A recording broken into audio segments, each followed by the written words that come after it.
ला रखी है इन नकली गुरुओं ने कि जैसे आप जी का कोई भी घर का सदस्य मृत्यु को प्राप्त हो जाता है, फिर उसके शरीर को सभा करने के उपरांत, अंतिम संस्कार करने के उपरांत उसकी अस्थियों को गंगा में डाल कर आना कंपलसरी बना रखा है। क्यों बना रखा है, किस लिए? और ये कहते हैं तेरे पिता की गति नहीं होगी, तेरी माँ की गति नहीं होगी यदि वहां नहीं डाल का होगा। तो वहां फिर और ठग बैठे। यहाँ के भेजने वाले एजेंट अपना कमीशन ले लें और वहां बैठे वो जो गंगा में डलवाएंगे उन अस्थियों ने, वह न्यारे चार्ज करें। अपने आत्माओं, ये सब अज्ञान के कारण, तत्व ज्ञान के अभाव से हो रहा था। अब क्या होता है, जैसे एक व्यक्ति किसी किराए के मकान पर रहता है और उसको मकान मालिक कह देता है भाई मकान खाली कर दे, मुझे आवश्यकता है, तो उस समय वो छोड़ना जी ना करता। और इस मकान में तो ये अपना मान रहा, अपना पर्सनल मान रहा है, इस मकान में तो ये कोई सैकड़ों वर्ष रहता है, तो इस मकान को ये छोड़ना नहीं चाहता, अपना मान बैठता है। उधर से भक्ति ना करने से ये प्रेत बन जाता है। प्रेत बनते ही इसका जो भी अकाउंट है जाते इसको मिल जाता है, कौन सी योनि प्राप्त होनी है, ये भूत बन जाता है। और उधर से क्या होता है कि वो घर वाले उनको फूक देते हैं, सवा कर देते हैं, तो वापस वो अपने घर पर आता, वो प्रेत बन के। अब घर वाले तो उसको देख नहीं सकते, उसमें आवाज नहीं, वो सुना नहीं सकता, वो वहां धक्के खा के फिर देखता मेरा शरीर कहाँ है। वो जाता शमशान घाट पे। तो इतना इसको ज्ञान होता है प्रेत को कि ये अस्थि मेरी है, ये नहीं है। तो अगर वहां उसको कोई अपनी अस्थि मिल जाता है, यो हार्ड ना जड़ा हुआ, उसको चिपक जाता मेरा है, यो मेरा, नुतकती चिपट जाए उसका। और ये सिद्ध, ये क्या करते हैं, सेवड़े उन अस्थियों को उठा लाते हैं और वो अस्थि के साथ आता वो प्रेत, फिर वो उसको अपने जंतर मंत्र से जकड़ लेते हैं, अपने अधीन बनाकर फिर वो दूसरों को दुखदाई हो जाते हैं। तो इस कारण से इसका उन्होंने निपटारा करवाने के लिए इन नकलियों ने ये सोचा कि भाई इन अस्थियां न उठाकर तुम वहां डालो, ऐसे गहरे जल में डाल दो जहां ये पितर प्रेत बनकर आवे तो उसका हाथ ना लगे, वो चपका नहीं और वापस तुम्हारे घर ना आ जावे, आसपास भी ना रहे। उनका उद्देश्य तो ये था। अब उससे क्या समाधान हो गया, वो तो बनना था वो बन चुका है, प्रेत बनना था या कोई पशु पक्षी बनना था वो तो बन चुका है अपने पूर्व संस्कार से। अब वो नकीते ठाकर डालें जाओ, प्रेत वो बन ही चुका है। तो ऐसी हमारी ऐसी वृत्ति है इस जीव की। उसी आधार से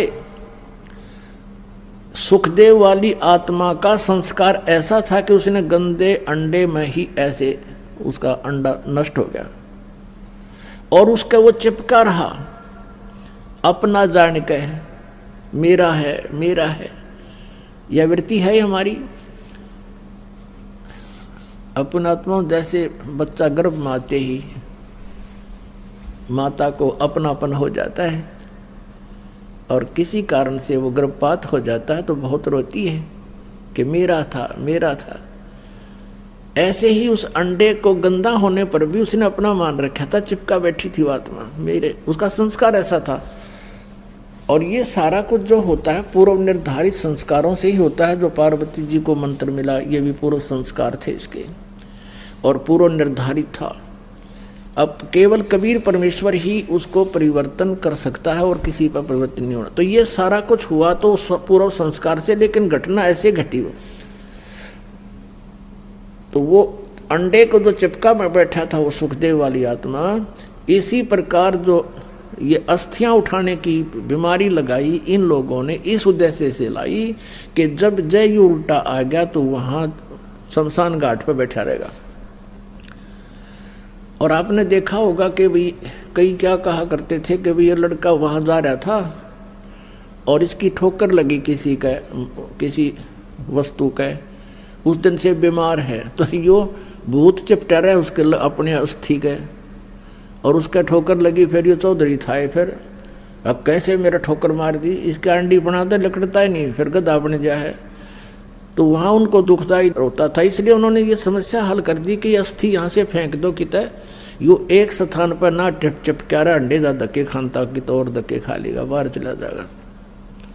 ये उद्देश्य था। और पुण्यात्माओं कहते हैं यदि आप पूर्ण परमात्मा की भक्ति करते, सतगुरु की संगत करते, ना तो आपने भूत बनना, ना अस्थियां उठाने की आवश्यकता। और आपने यो नाम ले रखा तो कितनी ठोकर लागो, कितने कुछ जाओ चौराहे पर गांडो तुम, और बर्फी खाते हुए आपके निकट कोई भी नहीं आ सकता, क्योंकि ये समर्थ की शक्ति है। एक भक्त बता रहा था कि मैं अपनी किसान था वो, कि अपनी बहन के गांव में ससुराल में गया हुआ था, उनका ज़मीन ज़्यादा थी, मैं अपने बैल ले गया था उनकी खेत की जुताई करवाने के लिए, हेल्प करने के लिए। तो मेरी ड्यूटी उन्होंने दूसरे खेत में लगा दी, और बहन का बटेऊ जो बहनोई था वो दूसरे खेत में अपना काम कर रहा था। उस खेत के पास में एक छोटा सा तालाब था, तलैया थी, जोड़ी थी, उसमें एक छोटी सी मंडी बना रखी थी, और कोई वहाँ पर एक 5 किलो एक बेली होती थी, 5 किलो गुड़ का एक ही आइटम बना दिया करते, पेड़ा सा इतना बारा, वो चढ़ा गया वहाँ, उस वो को पीर प्यार था, पीर की मड़ी थी। वो कहने लगा मैं बैलों को पानी पिलाने के लिए जब उस गया वहाँ तालाब में, तो मैंने देखा इतना गुड़ दरा बहुत सुंदर, मैंने वो उठा लिया, कुछ तो आप खाया, कुछ कूट छेद के बैलों को खिला दिया, चारे में डाल दिया।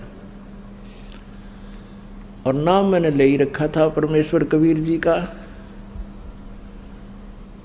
आपके परमात्मा की शरण में आ चुका था।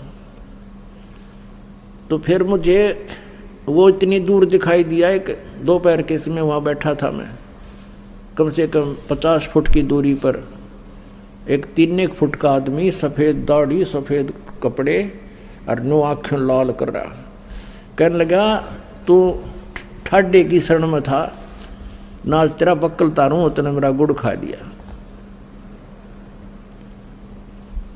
तो तगड़े की शरण में था इसलिए बच गया, ना तेरा बक्कल तारूं उतने मेरा गुड़ खा लिया। ये भूत बेटी के बाप खावे कुत्ते, उनको भी यही आभास है कि मेरा है, बस धर दियाड़ा मेरा हो गया भी। तो पुण्यात्माओं आप समर्थ की शरण आ चुके हो, ये तो आपका असर करें को नहीं।